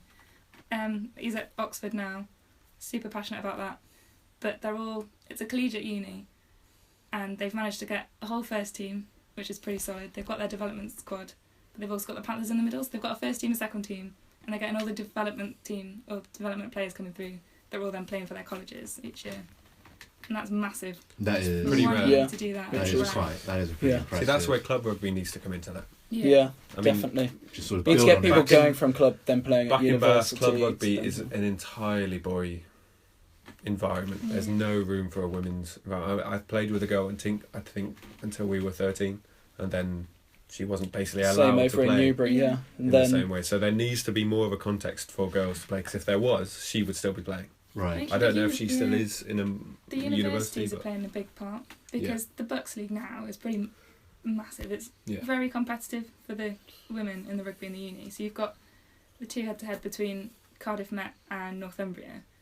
As unis individually, they're now recruiting girls, especially for rugby, so they're drawing them. But the surrounding areas, so I'm obviously from Newcastle, but all the Northumbria girls go and play for DMP, which is in the Premiership, or they play for Novos, which is like a local championship side. There's definitely a gap, isn't there? Yeah, there's a gap that needs to all be the filled. smaller clubs further down, so they've got a lot of clubs which are now filtering from the local area into the local uni, which are then going on and playing Buxleys, which then get definitely. that gets televised as well and broadcast. So then, All right, so who do we think is going to win the World Cup then? I'd like to think England. England. Cannot not back England. England. We mentioned Canada, but And France. Yeah, France. I was going to say France are very, very strong, but as the only fully professional side, I would say England. England, yeah. They're just going to have that class. Now. They do have that bit of class.